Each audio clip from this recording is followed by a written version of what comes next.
ውድ የጠለስ ሚዲያ ቤተሰቦችና ታዳሚዎች ሰላም ጤና ይስጥልን። ይህ በጠለስ ሚዲያ ባሳየ ደርቤ የሚቀርበው የዘወትር ፕሮግራማችን ነው። እናም በዛሬው ዝግጅታችን ልዩ ልዩ ጉዳዮችን፣ ወቅታዊ አጀንዳዎችን እና ዕለታዊ መረጃዎችን ወደ እናንተ የምናደርስ ይሆናል። ስለዚህ የጠለስ ሚዲያን ሰብስክራይብ በማድረግ ብሎም ዝግጅታችንን ላይክ፣ ሸር እያደረጋችሁ ለሌሎች በማጋራት እስከ ፕሮግራማችን ፍጻሜ ድረስ አብራችሁ ትቆዩ ዘንድ በአክብሮት ጋብዘን በቀጥታ ወደ ዕለቱ መርሃ ግብር እናልፋለን።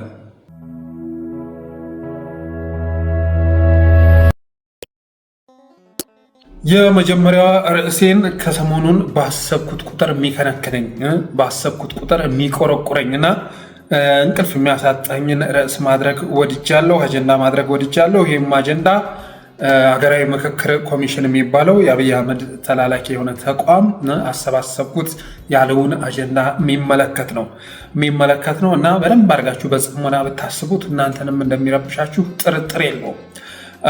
ተመካክረን እናፍርሳችሁ ነው እየተባልን ያለ ነው። ተመካክረን እናፍርሳችሁ፣ ተመካክረን ኢትዮጵያ እናፍርሳት፣ አማራ ክልል እናፍርሰው እና ኦሮሚያ ሀገረ ኦሮሚያን እናዋቅር ነው እየተባለ ያለው።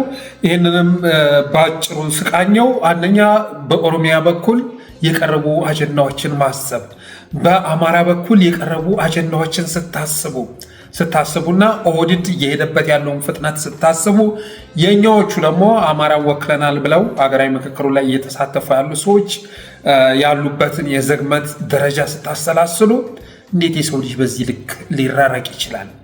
በዚህ ልክ አንዱ የእሱ ያልሆነን ነገር እላፊ ሄዶ ሲጠይቅ፣ አንዱ ደግሞ ትናንት የነበረውን ነገር እንኳን አይደለም የአማራን የማንነት ጥያቄዎች ሊያስመልስ ቀርቶ የትናንቶቹን አሳልፎ ሲሰጥ ስትመለከቱ የሰው ልጅ አስተሳሰብ እንዴት በዚህ ልክ ሊራራቅ ይችላል ብላችሁ መጠየቃችሁ አይቀሬ ነው። እንግዲህ እንደምታውቁት በኦሮሚያ በኩል ኦህዴድ ያነሳቸው ጥያቄዎች፣ ያነሳቸው አጀንዳዎች አንደኛ ሐረር፣ ድሬዳዋ፣ ሞያሌ፣ አዲስ አበባ እና ሌሎች አካባቢዎችንም ጨምሮ ወደ ኦሮሚያ ክልል ይካለል የሚል ጥያቄ አንስተዋል። የኦሮሞ ፖለቲከኞች የኦሮሚያ ክልልን ወክለው ምክክር ኮሚሽኑ ላይ የተሳተፉ ኃይሎች ያነሱት ጥያቄ ምንድን ነው? ወደ ኦሮሚያ ሐረር፣ ድሬዳዋ፣ ሞያሌ፣ አዲስ አበባ ይካለሉልን፣ ወደ ኦሮሚያ ይካለል የሚል ጥያቄ አንስተዋል። በሌላ መልኩ ደግሞ የሚገርመው ራሳቸው ኦህዴድ የላኳቸው ኃይሎች አማራ ክልል ላይ ደግሞ ወሎ፣ አገው፣ ራያ ከአማራ ክልል ይነጠል የሚል ጥያቄ አጀንዳ እንዲቀርብ አድርገዋል። ኦሮሚያ ላይ ስንመጣ ሐረር፣ ድሬዳዋ፣ ሞያሌ እና አዲስ አበባ ወደ ኦሮሚያ ይከለል። ወደ አማራ ሲመጣ ግን ወሎ፣ አገው፣ ራያ ከአማራ ክልል ይነጠልና ራሱን ችሎ ክልል ይሁን የሚል ጥያቄ ተነስቷል። እንግዲህ ወደ ራያ አምረታችሁ የራያን ሕዝብ ጥያቄ ምንድን ነው ብትሉት የአማራ ማንነት ጥያቄ ነው ብሎ ነው የሚመልስላችሁ። ወሎ ላይ ሄዳችሁ ብትጠይቁ የመልካም አስተዳደር ጥያቄ ያነሳል፣ የዲሞክራሲ ጥያቄ ያነሳል፣ የኢኮኖሚ ተጠቃሚነት፣ በሀገር ተንቀሳቅሶ የመስራት መብት፣ የእኩልነት፣ የፍትሐዊ ተጠቃሚነት ጥያቄ ነው የሚያነሳው። ወሎ ሄዳችሁ ብትጠይቁ በባዕደም መመራት እንደማይፈልግ ነው የሚነግራችሁ። ከዛ ውጭ ግን የማንነት ጥያቄ የለውም። ኦህዴዶች ግን ምን አሉ? የወሎ አማራዎች ወይ እናንተ አማራዎች ነን ብላችሁ ብታስቡም እናንተ የማታውቁት ሌላ ማንነት አላችሁ፣ ስለዚህ የማንነት ጥያቄ አለባችሁ በማለት ኦህዴድ ለፌዴሬሽን ምክር ቤት የክልልነት ጥያቄ አስገብቶልናል። በሌላ መልኩ ደግሞ አብይ አህመድ የሚዘውረውና የኢትዮጵያ ሀገራዊ ምክክር ኮሚሽን ለሚባለው ተቋም ደግሞ የማንነት ጥያቄ አስገብተውልናል እና ሊትራሊ እየተባለ ያለው ምንድን ነው? በምክክር ኢትዮጵያ እናፍርስ፣ ኦሮሚያን እንቀልስ ነው እየተባለ ያለ ነው። ከሶማሌው ድሬዳዋንና ሞያሌን መንጠቅ እንፈልጋለን። በምክክር ተነጋግረን ቀስ ብለን በጠረጴዛ ዙሪያ ተሰባስበን ከሶማሌው ድሬዳዋንና ሞያሌን መንጠቅ እንፈልጋለን። ከአማራው ደግሞ ወሎን መቀበል እንፈልጋለን። ሸዋ ኦልሬዲ የኛ ነው ብለው ደምድመዋል። ሸዋ እነ ደብረ ብርሃን ተውት፣ እነሱን እንደበሏቸው ነው የሚያስቡት። ስለዚህ ሸዋን እንደጠቀለሉ ያስባሉ። ወሎም ደግሞ በምክክር አማራው ሊሰጠን ይገባል። ከሐራሬው ደግሞ ሐራርን ጠቅልለን ከዛ ኦነግ በካርታ ስሏት ሲጓዝ የነበረችውን ሀገረ ኦሮሚያን እንድናዋቅር እርዱን ነው እየተባልን ያለ ነው። በምክክር እንበታት ናችሁ ነው እያሉት ያለው አማራውም ማለት ነው። እንመካከርና ጥያቄዎችን ወደ ጠረጴዛ ይዘን አሉት። ግን ጥያቄዎቹን ይዞ ሊሄድ ቀርቶ ጥያቄያቸውን ይዘው መጡ። አማራ ላይ ያላቸውን ጥያቄ ይዘው መጡ ኦህዴዶች። ስግብግቦቹ፣ ዘርፈው አይጠግቤዎቹ፣ ነጥቀው አይረቂዎቹ የኦህዴድ ባለስልጣናት ጭራሽ አማራ ላይ አለን የሚለውን ጥያቄ ይዘው መጡ። የሚያሳዝነው ነገር ታዲያ እዛ አማራን እንወክላለን ብለው የገቡ የባዕደን እንኩቶች፣ የአብን እንጉልፋቶች በሚያሳዝን ሁኔታ ግን እንደዚህ አይነት ሸፍጥ አማራ ላይ ሲሰራ አማራ ከጅምሩ ይሄን ሀገራዊ ምክክር ኮሚሽን አላቀውም ብሏል። አላቀውም አብይ አህመድ ያዋቀረው ነው፣ የአብይ አህመድ ህልም ሊያሳካ የተደራጀ ተቋም ነው ብሏል። ነገ ይሄ ኮሚሽን የሚያሳልፈው ውሳኔ ቅቡልነት ሊኖረው አይችልም እና የአማራው አቋም ይሄ ቢሆንም ግን አማራው ወክለን ምክክር ኮሚሽን ውስጥ ገባን የሚሉት የባዕድን ሰዎች፣ የአብን ሰዎች እንዲህ አይነት ሸፍጥ ሲሰራ አንገታቸውን ጎንበስ አድርገው ይነቀንቃሉ፣ ስምምነታቸውን ይገልጻሉ። ዛሬ ጊዜ ገጠመን ብላችሁ ህዝባችሁን ከመጠን በላይ ልትከዱት ትችላላችሁ። በእርግጠኝነት የምነግራችሁ ግን ዛሬ በፈጸማችሁ ክደት ነገ እናንተ ብቻ አይደላችሁም፣ ልጆቻችሁና የልጅ ልጆቻችሁ ያፍራሉ። ሊትራሊ እያደረጋችሁ ያላችሁት ነገር ኢትዮጵያን በስምምነት የማፍረስ ተግባር ውስጥ ተዘፍቃችኋል። ምን አይነት ህሊና ቢኖራችሁ ነው? ምን አይነት አይምሮ ቢኖራችሁ ነው? የአዲስ አበባ ህዝብ ያለው ጥያቄ ይታወቃል። እውነተኛ ምክክር ቢደረግ ኑሮ፣ ነፃና ገለልተኛ የሆነ ምክክር ኮሚሽን ቢዋቀር ኑሮ የአዲስ አበባ ህዝብ ጥያቄ የራስ ገዝነት ጥያቄ፣ ክልልነት ጥያቄ ነበረው። እሱ እንዲነሳ አልሆነም። ጭራሽ አንድ ሰው ቢያነሳ በትናንትና 2 ፕሮግራሜ እንዳቀረብኩት ኮሌታውን ጨምድደው እስር ቤት አስገቡት። እንዴት እኛ ፊት እንዲህ አይነት ጥያቄ ይነሳል? የአዲስ አበባ የክልልነት ጥያቄ እንድታነሳለ ብለው እስር ቤት አስገቡት። በሌላ መልኩ ግን የአማራን ጥያቄዎች ቀርመን እኛንን የቀነበብናቸው እኛንን የሰነርናቸው 6ቱ ጥያቄዎች እያሉ የሚያነጅቡት የአብን ሰዎች እንኳን እነዛን 6 ጥያቄዎች ላስመልሱ ቀርቶ ጭራሽ ወሎን ከአማራ በመነጠል ወደ ኦሮሚያ ማካለል የሚል ጥያቄ ተቀብለው ጭንቅላታቸውን ሲነቀንቁ ነበር። ይህን እያደረጉበት ያለው ምክንያት ይገባኛል። ባለፈው እንግዲህ መሰረት ሚዲያ ያወጣውን ታስታውሳላችሁ። በለጠ ሞላ ከሚመራው ተቋም ወደ 500 ሚሊዮን ብር አካባቢ መዝብሮ መገኘቱን፣ የኦዲት ጉድለት መገኘቱን መሰረት ሚዲያ ዘግቦልናል። ፖስታ አገልግሎትን የሚመራው ጋሻው መርሻ ለጠለስ ሚዲያ የደረሱት መረጃዎች የሚያመላክቱት አማራዎችን መንጥሮ ያባረረው ከኢትዮጵያ ፖስታ አገልግሎት ድርጅት በአንድ ጊዜ በመቶዎች የሚቆጠሩ ሰራተኞችን ያባረረው አቶ ጋሻው በተመሳሳይ አይነት ችግር ውስጥ መዘፈቁን የደረሰ መረጃ ያመለክታል። እሱ ብቻ አይደለም። የሱፍ ኢብራሂም አዳነች አቤቤ መጋዘን ጠባቂ ተደርጎ የተሾመው የሱፍ ኢብራሂም በተመሳሳይ ምዝበራ የኦዲት ጉድለት እንደተገኘበት የሚገልጽ መረጃ እየወጣ ይገኛል። ለጠለስ ሚዲያም ደርሶናል። ከፍተኛ ከነበለጠ ሞላ በማይወዳደር መልኩ ከነጋሻው በማይወዳደር መልኩ ከፍተኛ ምዝበራ ፈጽሞ ተገኝቷል የሚመራው ተቋም ውስጥ።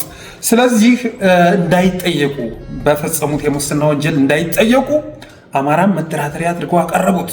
የሱፍ ኢብራሂም አክቲቭ ሆኗል። በየሚዲያው እየመጣ ለዛውም አዲስ ኮምፓስ ሚዲያ ላይ ይበጠረቅ ይዟል። ለዚህ ምክንያቱ ደግሞ አማራን አሳልፎ በመስጠት በፈጸመው የሙስና ወንጀል እንዳይጠየቅ ማድረግ ነው። የሰው ልጅ የክህደት ልክ እዚህ ደረጃ ደርሷል ጋይስ፣ እዚህ ደረጃ ደርሷል። ሰዎች አንዳንድ ጊዜ ለራሳቸው ጥቅም ሲሉ ወደ ስልጣን ሊመጡ ይችላሉ። በህዝባቸው ፍላጎት ሊደራደሩ ይችላሉ። ያንን አብን ቀድሞ አድርጎታል። ቀድሞ ማድረጉ አይደለም የሚገርመው። አሁን እንግዲህ ያገኘውን ስልጣን ተጠቅሞ በምዝበራ በሙስና ሲሳተፍ ከቆየ በኋላ ተጠያቂነት እንዳይመጣ የአማራን ፍላጎቶች በሙሉ የአማራን ጥቅሞች በሙሉ እንደገና አሳልፎ ወደ መስጠት ተግባር ውስጥ ገብቷል። ለነገሩ ከዚህ ስብስብ የሚጠበቅ ነገር አይኖርም። ያስመልሳል ብለን የምንጠብቀው ጥያቄ አልነበረም። አብን ያስመልስልናል፣ ብአዴን ያስመልስልናል ብለን የምናስበው ጉዳይ አልነበረም፣ ጥያቄ አልነበረም፣ አጀንዳ አልነበረም። ግን ደግሞ ተጨማሪ ጥያቄ ቀፍቅፎ ያመጣል ብሎ ደግሞ የሚያስብ የለም። ለምሳሌ ያህል የራያን የማንነት ጥያቄ ላያስመልስ ይችላል ብለን እናስባለን እንጂ ሪል አማራ የሆነውን የሁሉም ህዝብ የማንነትና የክልልነት ጥያቄ እንዲነሳ ያደርጋል ብሎ ማናሰበ? ወሎ ውስጥ ወሎም ክልል አደርጋለሁ የሚል ኃይል ቢሮ ከፍቶ ቁጭ ብሎ እየሰራ ነው። ለወሎ የሚሟገቱት ልጆች ግን እስር ቤት ናቸው። የአገው የክልልነት ጥያቄ አገው ዛሬ ግዙፍ የፋኖ ጦር ገንብቶ ጎጃም ምድር ላይ አገዛዙን እየታገለው ነው። በተመሳሳይ መልኩ ወሎም ላይ እንደዚሁ እየታገሉት ነው። የአገው ህዝብ ጥያቄ ከአማራ የመነጠል አይደለም። አማራው ጋር እኩል ሲገደል የነበረ ነው። በመተከል በተለያዩ ቦታዎች አማራ ተብሎ ሲገደል የነበረ ነው የአገው ህዝብ። ጭራሽ አማራ ክልል ውስጥ ያሉ ብሔረሰቦች አማራ ላይ የሚያነሱት ጥያቄ የላቸውም። ምስጋና ካልሆነ በስተቀር የሚያቀርቡት ጥያቄ የላቸውም። ራሳቸውን በራሳቸውን የሚያስተዳድሩበት፣ በራሳቸው ቋንቋ የሚገለገሉበት፣ የራሳቸውን ልዩ ዞንና ወረዳ ባለቤት የሚሆኑበት እና የመሳሰሉትን የፌዴራሊዝም ጥቅሞች የሚያገኝበትን ሁኔታ ተግብሮ እውነተኛ ፌዴራሊዝም ተግባራዊ አድርጎ በእኩልነትና በነፃነት የያዛቸው ህዝብ ላይ በፍጹም የሚያነሱ ጥያቄ ሊኖር አይችልም። በዛ ላይ ደግሞ ተዋልደዋል፣ አብረው ተቀላቅለው እየኖሩ ነው ያሉት። ስለዚህ እንደ አማራ የተነሱ ጥያቄዎች የኦህዴድ ጥያቄዎች ናቸው። ኦህዴድ ከክልሎች የሚፈልገውን ነገር ሰብስቦ ወደ ኦሮሚያ ለማስገባት በአንድ በኩል ጥያቄ ያቀርባል፣ እንደገና ደግሞ አማራ ክልልን የመበታተን ጥያቄ አቅርቧል። ስለዚህ መስፍን አርአያ ከዚህ በኋላ ያው ቁማሩን እስከ መጨረሻው ድረስ እንደሚገፋበት ጥርጥር የለውም። ለምን መስፍን አርአያ በተመሳሳይ መልኩ የኤንጂኦዎች ከዶኖር የተገኘ በጀት ልክ እንደነ ጋሻው መርሻ፣ ልክ እንደነ በለጠ ሞላ፣ ልክ እንደነ የሱፍ ኢብራሂም ሁሉ አብይ አህመድ ልቅ የሆነ ግዙፍ በጀት በጅቶ ያንን በጀት እንዲበላ ተፈቅዶለታል። ስለዚህ በጀቱን ካጠፋ በኋላ ስራውን አልሰራም ማለት አይችልም። እስከ መጨረሻው የቅደም መስመር ላይ መሰማራቱ እርግጥ ነው። በሌላ መልኩ ግን ከአብንና ከባዕድን የሚጠበቅ ነገር ባይኖር ከአፋብሃና ከአፋር ልበል የሚጠበቅ ነገር አለ። ከሱ የምጠብቁት እሺ፣ አፋድም ወደ ጎን አድርገው ከአፋብሃ የሚጠበቅ ነገር ነበረ። እንደዚህ አይነት ነገር ሲከሰት እንዲህ መጠቀም ያስፈልጋል ህዝብን። ይኸውልህ ትናንት እንኳን የነበረ ጥያቄ ሊመለስልህ ቀርቶ ዛሬ እንደገና ኦህዴድ ሌሎች ጥያቄዎች ቀፍቅፎ እያመጣለ ነው፣ ሊበትንህ ነው፣ አገርህንም እያፈረሳት ነው። ትልቅ አንድ ማጆሪቲ የሆነ የኦሮሚያ ክልል ለመፍጠር ሲል አንተን ወደ ህዳጣን ደረጃ ሊወርድ እየሰራ ስለሆነ እኛ ጋር ተቀላቅለ ከመታገል ውጭ አማራጭ የለህም፣ ከፋኖ ውጭ ተስፋ የለህም ብሎ መግለጫ ማውጣት ነበረበት። የአገራዊ ምክክር ኮሚሽን በሚባለው ተቋም አማካኝነት ኢትዮጵያም ላይ አማራም ላይ እየተፈጸመ ያለውን ደባ በዝርዝር አውጥቶ ማውገዝ ነበረበት፣ ይፋ ማድረግ ነበረበት፣ ማሳወቅ ነበረበት። የፋኖ ትግል ምን ያህል ፍትሃዊ መሆኑን፣ ፋኖ እየታገለው ኃይል ምን ያህል ስግብግብ ቀማኛ መሆኑን የሚያሳይ መግለጫ ማውጣት ነበረበት። አሁንም ቢሆን አልዘገየም። የካፋሃድ የሚጠበቅ ነገር ባይኖርም፣ በበኩል የምጠብቀው ነገር ባይኖርም፣ እንደውም አሁን እየተካሄደ ያለው ነገር ቀድሞ አፋሃድ የሰራው ጉዳይ ስለሆነ ማለት ነው። አፋብሃ ግን አሁንም ዝርዝር መግለጫ ማውጣት አለበት። አገራዊ ምክክር ኮሚሽን በሚባለው እና ከጀርባ ሆኖ አብይ አህመድ በሚዘውረው ተቋም አማካኝነት የኢትዮጵያውያንን ጥቅም የአማራን አንድነትና ህልውና ጭምር አሳልፎ ለመስጠት ጥረት እየተደረገ መሆኑን የሚገልጽ መረጃ አሁንም ቢሆን ማውጣት ያለበት ይመስለኛል። ከዚህ ጋር በተገናኘ እንግዲህ ዛሬ የሰማነው ነገር አንድ ኮሚሽነር አገራዊ ምክክር ኮሚሽን ውስጥ ሲሰራ የነበረው ኮሚሽነር በቃኝ በማለት አልፈልግም፣ እናንተ ጋር ልቀጥል አልችልም በማለት ከአገራዊ ምክክር ኮሚሽኑ መሰናበቱን የደረሰ መረጃ ያመለክታል። ይህንንም መረጃ ያወጣው ዋዜማ ሬዲዮ ነው። አቶ ተገኘ ወርቅ ጌቱ የሚባል በኮሚሽነርነት ሹሞ የነበረ ሰው እኔ በዚህ ኮሚሽን ውስጥ የገባሁት ሀገሬን ልታደግ ነበረ፣ ግን አዝማሚያውን ሳየው ሀገር መታደግ የሚቻልበት ሁኔታ የለም፣ ነፃና ገለልተኛም አይደለም፣ ወደፊትም በታሪክ ተጠያቂ የሚያደርገን ነው። ኢትዮጵያን እናድናለን ብለን ስናስብ ኢትዮጵያን የማፍረስ ተግባር ውስጥ እየተሰማራን ነው በማለት አቶ ተገኘ ወርቅ ጌቱ መልቀቂያ ማስገባቱን የደረሰ መረጃ ያመለክታል። ኦልሬዲ ስንብት መፈጸሙን ጭምር ማለት ነው። እና በዚህ አጋጣሚ አቶ ተገኘ ወርቅ ጌቱ ሊመሰገን ሊደነቅ ይገባል። ራሱን ከታሪካዊ ተጠያቂነት በታሪክ የሚያስጠይቅ ጥፋት ማውጣት ችሏልና አቶ ተገኘ ወርቅ ጌቱ ሊመሰገን ይገባል። በእርግጥም እየተደረገ ያለው ጉዳይ በሀገራዊ ምክክር ኮሚሽን ኢትዮጵያን የመታደግ ስራ ሳይሆን እየተሰራ ያለው ኢትዮጵያን የማፍረስ ስራ ነው እየተሰራ ያለው። እንደ አንድ አማራ ሳስበው አማራ ክልልን የመበታተንና ከኢትዮጵያ ላይ ነጥቆ ለሀገረ ኦሮሚያን ጥቅሞች የማስከበር ከዛ ደግሞ እንደ ግለሰብ ስንመጣ ደግሞ የአብይ አህመድን የፕሬዝዳንትነት ህልም የማሳካት ኢንቴንሽን የያዘ ተቋም ነው ሀገራዊ ምክክር ኮሚሽን። ከዚህ በዘለለ የሚመልሰው ጥያቄ ሊኖር አይችልም። ሶስት ነገሮችን ነው ሊመልስ የሚችለው። አንደኛ የአብይን የፕሬዝዳንትነት ህልም ማሳካት፣ የህገ መንግስት ማሻሻያ በማድረግ አብይ አህመድን ከጠቅላይ ሚኒስተርነት ወደ ፕሬዝዳንትነት ማሸጋገር። ሁለተኛው ሀገረ ኦሮሚያን ማዋቀር፣ በኢትዮጵያ ፍርስራሽ ላይ በአማራ መበታተን ላይ አማራ ህዳጣን በማድረግ ሀገረ ኦሮሚያ የምትመሰረትበትን መደላድል መፍጠር። ሀገረ ኦሮሚያ የማትዋቀር ከሆነ ደግሞ ኢትዮጵያ በምትባለው ሀገር ውስጥ አንድ ማጆሪቲ ህዝብና አንድ ማጆሪቲ ክልል እንዲኖር ማድረግ የሚሉ ዓላማዎችን ብቻ ነው ሊያሳካ የሚችለው። ይህ ደግሞ የኢትዮጵያን ጥቅም የሚያሳጣ እና በታሪክም ወደፊት ተጠያቂ የሚያደርግ ጉዳይ በመሆኑ አቶ ተገኘ ወርቅ ጌቱ መልቀቂያ ማስገባቱ ተገቢ ነው ማለት እወዳለሁ።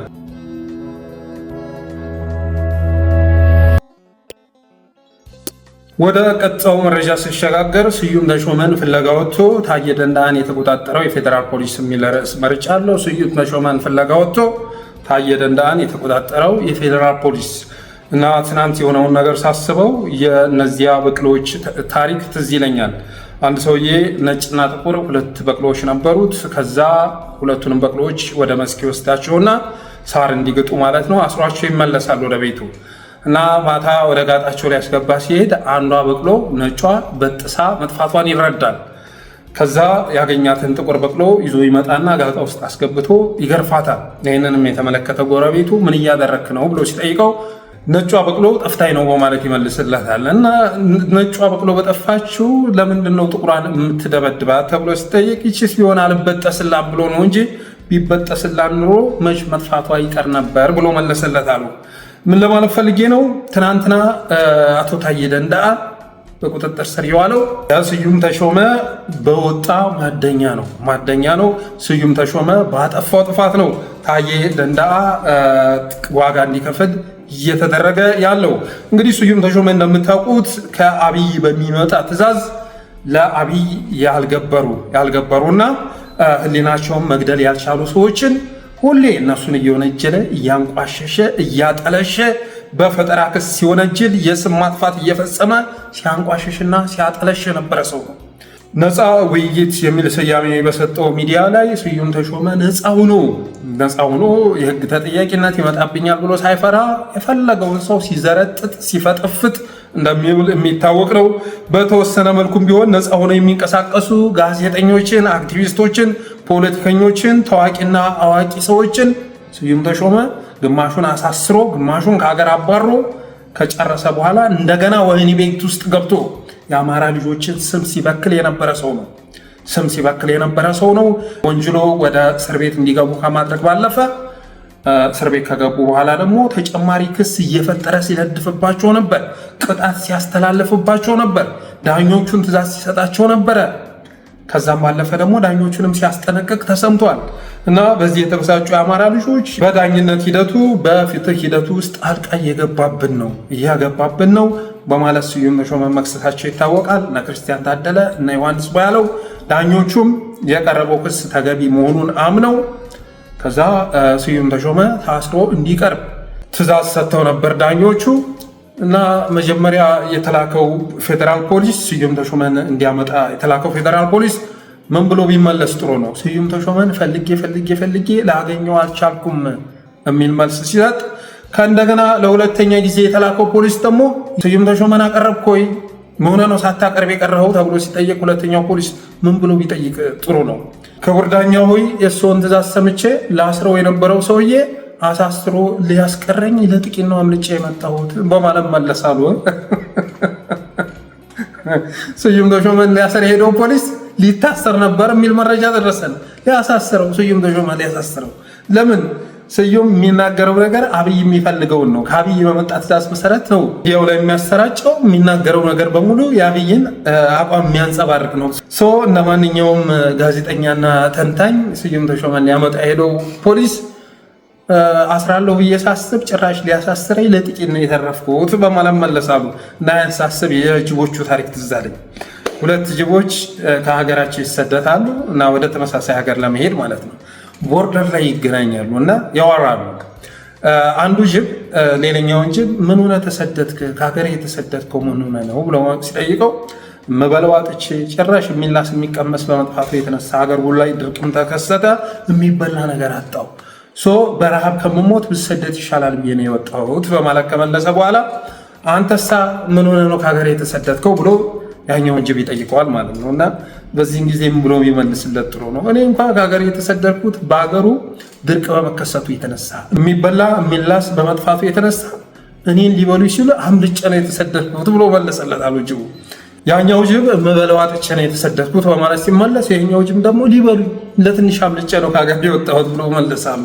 ልክ እንደዚያ ነው የሆነው። ስዩም ተሾመን ሊያስር የሄደው ፖሊስ ሊያሳስረኝ በቁጥጥር ስር ሊያውለኝ ለትንሽ አምልጬ ነው የመጣሁት በማለት መለሳሉ። የሆነው ነው ስዩም ተሾመ ተደጋጋሚ የሆነ ትዕዛዝ ቢወጣበትም ፍርድ ቤት እንዲቀርብ ትዕዛዝ ቢተላለፈም በመጨረሻ ፌዴራል ፖሊስ የሰጠው መልስ ምን የሚል ነው? ይህን ሰውዬ ላገኘው አልቻልኩም፣ ማቅረብ አልቻልኩም በማለት መልስ መስጠቱ ተሰምቷል። በተመሳሳይ መልኩ ዳኞቹም አርፋችሁ ተቀመጡ በመባላቸው የተነሳ አሁን ላይ ስዩም ተሾመን አቅርቡ እያሉ መጨቃጨቁን ትተውታል የሚል መረጃ ደርሶናል። እና ትናንትና ስማቸውን እንደፈለገ ሲያጠለሽ ትዕዛዝ ሲሰጣቸው የነበረ በፍትህ ሂደት ውስጥ ጣልቃ ሲገባ የነበረን ክብራቸውን ዝቅ ሲያደርግ የነበረ በግልጽ መሀል ዳኛው፣ ግራ ዳኛው፣ ቀኝ ዳኛው እያለ ሲያብጠለጥላቸው የነበረውን ስዩም ተሾመን አስቀርበው ህግን ማስከበር ራሳቸውን ማስከበር ያልቻሉት ዳኞች በትናንትናው ዕለት ግን አቶ ታዬ ደንደዓ ላይ የቀረበውን ይግባኝ ተቀብለው ንጹህን ሰውዬ ወዲያውኑ በቁጥጥር ስር እንዲውል አድርገውታል። እና የመረጥነው ርዕስ ስዩም ተሾመ ባጠፋው ጥፋት በቁጥጥር ስር የዋለው አቶ ታዬ ደንደዓ ማለታችን ስለዚያ ነው። ከዚህ የምንረዳው አብይ ጋር ተለጥፎ የአብይ አገልጋይ ሆኖ የፈለገ ወንጀል ቢሰራም አንድ ሰው ተጠያቂ ሊሆን አይችልም። የፈለገ ወንጀል ብሰራም ማለት ነው። ከአብይ ስር እስከተጠለልክ ድረስ ወንጀል ብትሰራም ጠያቂ የለብህም። በተመሳሳይ መልኩ የፈለገ ንጹህ ሰው ብትሆን ደግሞ አብይ ጋር ከተቃቀርክ የሚያድንህ ኃይል የለም፣ የሚያድንህ ህግ የለም። እኔ የተረዳሁት ይህንን ነው። ለዚያም ነው በስዩም ተሾመ ማደኛ ታዬ ደንደዓ እስረኛ የሆነው። ታዬ ደንደዓ እንግዲህ ላመነበት ሟች ነው። ሀቀኛ ተብሎ ሊገለጽ የሚችል ሰው ነው። በወያኔ ጊዜ ከ10 ዓመት በላይ በእስር ቤት ያሳለፈ ነው። ትናንት የፍትህ ሚኒስተር ምክትል ሚኒስተር ሁሉ እስከመሆን ደረጃ ደርሶ ነበር። ኦሮሚያም ላይ ኃላፊነት ተሰጥቶት ነበረ። አብይ አህመድን መሪ ለማድረግ ሱፕሪም ሊደር ለማድረግ መደመርን ርዕዮተ ዓለም ለማድረግ ብዙ ጥረት ሲያደርግ የነበረ ሰው ነው። ስርዓቱን ለማስተካከል ጥረት ሲያደርግ የነበረ ሰው ነው። ከዛ በኋላ ግን በአብይ አህመድ አካሄድ ደስተኛ ባለመሆኑ የተነሳ የሰው ደም ጠጥተህ ማትጠግብ አረመኔ ነህ ብሎ በመጻፉ የተነሳ ወዲያውኑ በቁጥጥር ስር ውሎ ማታ ላይ ነው በቁጥጥር ስር ውሎ ክብሩን በማይመጥን መልኩ ወደ እስር ቤት መጣሉ የሚዘነጋ አይደለም።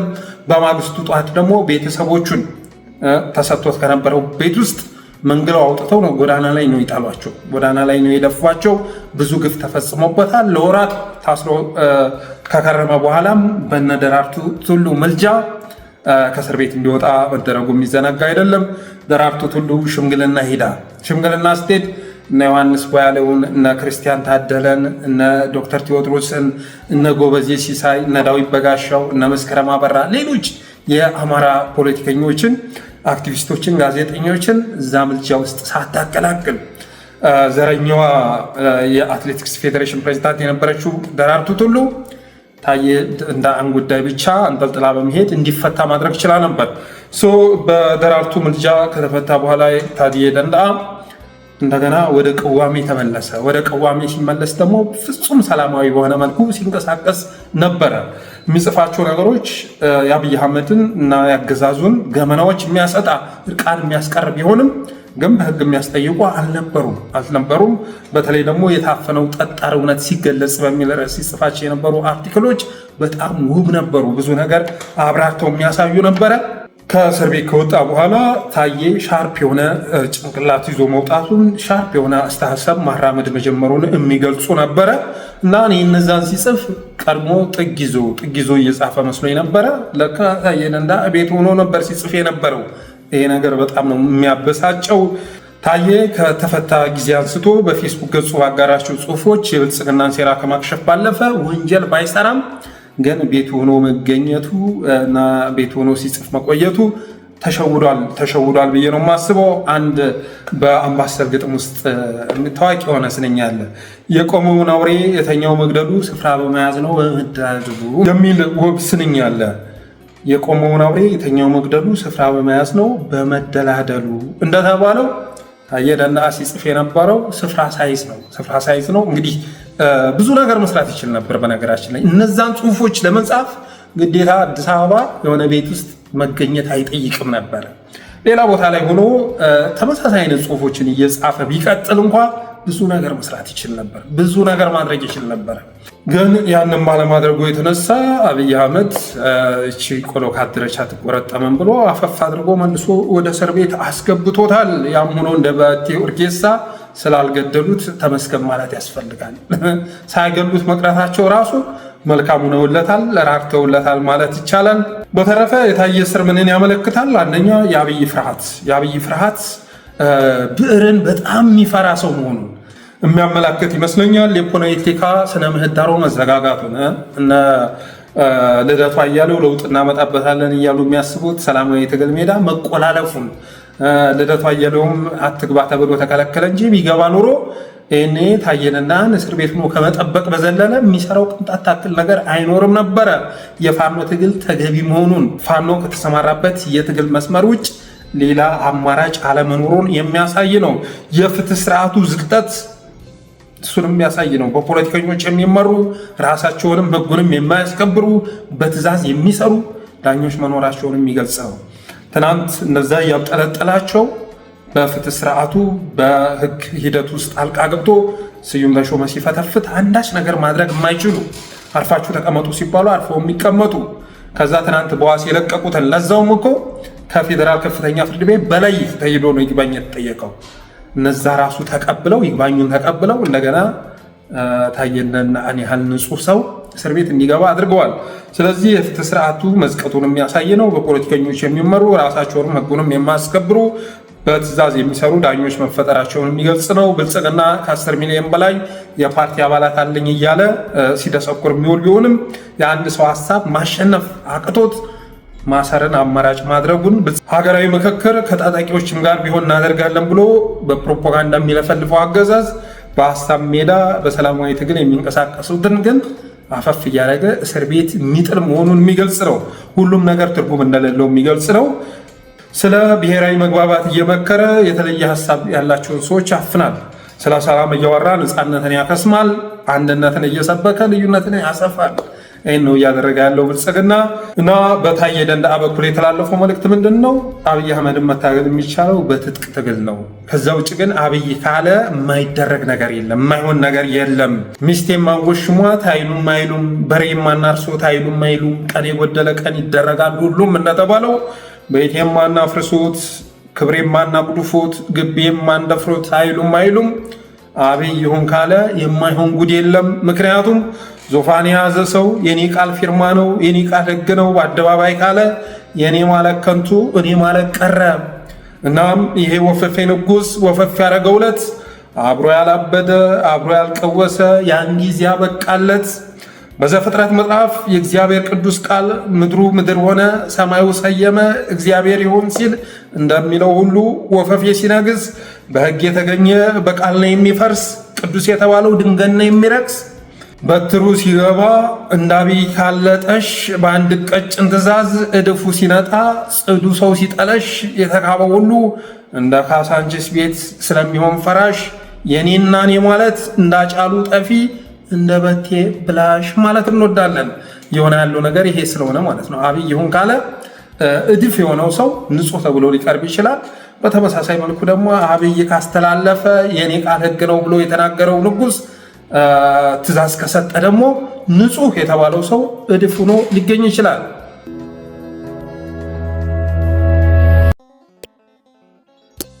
ወደ ቀጣዩ መረጃ ስንሸጋገር አብይ አህመድ ያሰናበታቸውን ጄኔራሎች የጦር መኮንኖች ይመለከታል። አብይ አህመድ የአማራ ተወላጅ የሆኑ 6 ብርጋዴር ጄኔራሎችን ማባረሩ ተሰምቷል። እነ ብርጋዴር ጄኔራል ማርዬ በየነ፣ ብርጋዴር ጄኔራል ዳዊት ዮሐንስ፣ ብርጋዴር ጄኔራል አበበ በየነ፣ ብርጋዴር ጄኔራል አለሙ አየለ፣ ብርጋዴር ጄኔራል ካሳ ደመሌ፣ ብርጋዴር ጄኔራል ሲሳይ ወለኔ የተባሉ የአማራ ተወላጅ የሆኑ አማራ ተወላጅ እንበላቸው አማራን ሲወጉ የነበሩ አማራዎች አብይ አህመድ እንዳሰናበታቸው ተሰምቷል። ምንም እንኳ መልቀቂያ አስገብተው ወደ አሁኑ ተፈርመው መልቀቂያው ተሰጣቸው ቢባልም እውነቱ ግን መልቀቂያ አስገቡ ተብለው በግድ እንዲያስገቡ መደረጋቸውን የደረሰ መረጃ ያመለክታል። እንግዲህ ማርዬ በየነ ማለት ለምሳሌ ብርጋዴር ጄኔራል ማርዬ በየነ ማለት የጎንደር ከተማ ኮማንድ ፖስት ሰብሳቢ ሆኖ ሲያገለግል የነበረ ነው። ፋኖን ሲሳደብ የነበረ ነው። በህልውና ጦርነት ላይ አግዝ ሲባል ፋኖ እንኳን ሊያግዝ ቀርቶ መከላከያን ከጀርባ ሲወጋ ነበር። እዛ ውጊያ ላይ ሊገኝ አልቻለም ነበር እያለ ፋኖ የፈጸመውን ጀብድ ሲያጠለሽ የነበረ ጄኔራሉ ማለት ይቻላል። ፋኖና ዲያስፖራውን ሲሳደብ ነበረ። ፋኖን ፍርፋሪ ለቃሚ ነው፣ ከዲያስፖራ የሚላክለትም ፍርፋሪ እየለቃቀመ የሚኖር ስብስብ ነው በማለት ሲያንቋሽሽ ነበረ። የመጨረሻ አሽቃባጭ፣ አገዛዙ አሽቃባጭ ተብሎ ሊገለጽ የሚችል ሰው ነበረ። የጽንፈኛው ኃይል ዓላማ አገር ማፍረስ ነው እያለ ፋኖን በሀገር አፍራሽነት፣ በጸረ ሰላምነት፣ በዘራፊነት፣ በጨፍጫፊነት ሲፈርጅ የነበረ ሰው ነው። በተመሳሳይ መልኩ ብርጋዴር ጄኔራል አለሙ አየለም የጎንደር በለሳ ተወላጅ ነው። የጎንደር በለሳ ተወላጅ ነው። የአሚሶም ተልዕኮ ውስጥ የነበረ ሰው ነው። የ33ኛ ክፍለ ጦር አዛዥ የነበረ ሰው ነው። የጎንደር ልጅ ነው። በነገራችን ላይ ልክ እንደ ማርዬ በየነ ሁሉ አለሙ አየለም የጎንደር ልጅ ነው እና ከተባረሩት 6 ጄኔራሎች መካከል አብዛኞቹ የጎንደር ተወላጅ መሆናቸውን የደረሰ መረጃ ያመለክታል። ይሄ ማለት ወደፊት ጎንደር ላይ ሊወሰድ የታሰበውን ነገር የሚጠቁም ነው። እነ ማርዬ በየነ እዛ ወልቃይት ላይ ያለው ኃይል ጋር ስምምነት የነበራቸው ናቸው፣ እነ ኮሎኔል ደመቀ ዘውዱ ጋር። ስለዚህ በቀጣይ ክረምት ኤርትራም ላይ የተያዘው ኦፕሬሽን አለ። በተመሳሳይ መልኩ ወልቃይት ላይ የታሰበ ነገር አለ ማለት ነው። የጎንደር ጄኔራሎችን ቀድሞ ቦታ ማስያዝ ያስፈለገው ስለዚያ ነው። ቀድሞ የሚሰራ ነገር ስላለ ነው።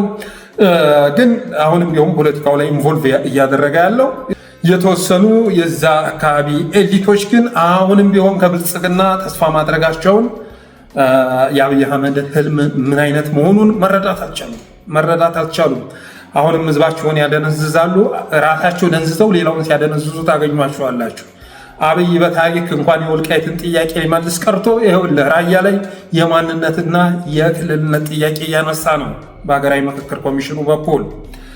ወሎን ከአማራ ለመነጠል ጥያቄ እያቀረበ ነው። ያም ሆኖ ግን እነ ኮሎኔል ደመቀ ዘውዱ አሁንም የወልቃይት ጥያቄ ይመለስልናል ብለው እየጠበቁ ነው። በህጋዊ የሆነ እውቅና ይሰጠዋል፣ መልስ ያገኛል ብለው አሁንም አብይ አህመድን እያመለኩ ነው። ትናንት እነ ብርጋዴር ጄኔራል ማርዬ በየነ ለአብይ አህመድ ሲያሸረግዱ ሲያሽቃብጡ ፋኖን በነገር አርጩሜ ሲገርፉ የነበሩ ሰዎች ዛሬ ተሽቀንጥረው ተወርውረዋል።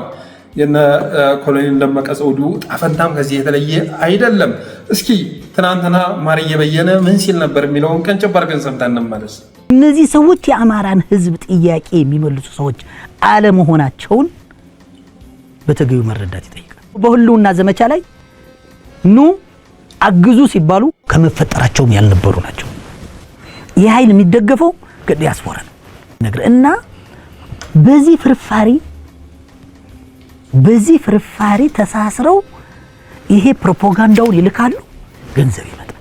ይሄ ጽንፈኛ ኃይል ይዞት የተነሳው ዓላማ አገር ማፍረስ ነው፣ ኢኮኖሚን ማድቀቅ ነው። ያው እንደሰማችሁት ነው እንግዲህ እነ ማርዬ በየነ ሌሎቹም ቢሆኑ ትናንት በጸረ አማራ መስመር ተሰማርተው የራሳቸውን ወገን ሲወጉ የነበሩ ሰዎች ቢሆኑም ዛሬ አብይ አህመድ አማራ ናችሁ ብሎ አሽቀንጥሮ ሮሯቸዋል። 6 አማራዎችን አባሯል። ይሄ ነገር ብዙ ትርጉም አለው። ቀጣው ማን ላይ ዘመቻ ሊከፈት እንደሆነ ከማን ጋር አብሮ ሊሰራ እንዳቀደ ግልጽ ምልክት የሚሰጥ ነው ብዬ አስባለሁኝ። ስለዚህ እነ ኮሎኔል ደመቀ ዘውዱ ከዚህ ትምህርት ቢወስዱ ጥሩ ነው። ትምህርት ከረፈደ በኋላ ከመንፈራገጥ ይህኒ አያያዙን አይተ ጭብጦን ቀማው እንዲል አማራ አያያዙን አይቶ መበየን የሚያስፈልግበት ጊዜ ላይ ያለን ይመስለኛል። ለምን አብዛኞቹ ጄኔራሎች ብርጋዴር ጄኔራሎች የጎንደር ተወላጆች ናቸው። የሆነበት ምክንያት ደግሞ ብዙ ትንታኔ መስጠት የሚያስፈልገው አይደለም፣ ግልጽ ነው።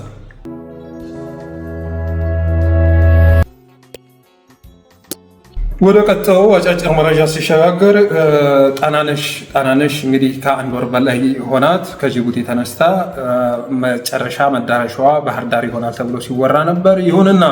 ይሁንና ኮምቦልቻ እና አንዳንድ አካባቢዎች ላይ ጣርማ በር በተለያዩ በአፋርም በኩል አንዳንዱ መንገድ ሊያሳልፋት እንደማይችል በመረጋገጡ የተነሳ ጣናነሽ የሚል ስያሜ የተሰጣትና ለጣና ሐይቅ የተገዛችው ጀልባ ሐዋሳ ላይ እንድታርፍ ተወስኗል ይላል የደረሰ መረጃ። ትናንትናው ዕለት በስዩም ተሾመ ማደኛ በስዩም ተሾመ ጥፋት ታዬ ደንደዓ በቁጥጥር ስር እንደዋለው ሁሉ ለጣና የተገዛችውና ጣናነሽ የሚል ስያሜ የተሰጣት ጀልባ ሐዋሳ ነሽ ተብላ ሐዋሳ ሐይቅ ላይ እንድትሰራ መወሰኑን የደረሰን መረጃ ያመለክታል። ይህም ብዬ ወደ ቀጣዩ መረጃ ሲሸጋገር የዘጋርዲያን ጋዜጣ ዘጋቢ የሆነው ሮቢን ተንግስተን ፋኖዎች ጋር ደርሶ የሚፈልገውን ዘገባ ሰርቶ ወደ ሀገሩ መመለሱን የደረሰን መረጃ ያመለክታል። የዘጋርዲያኑ ዘጋቢ ሮቢን ተንግስተን ማለት የወፈቶ እንደምታዩት ነው።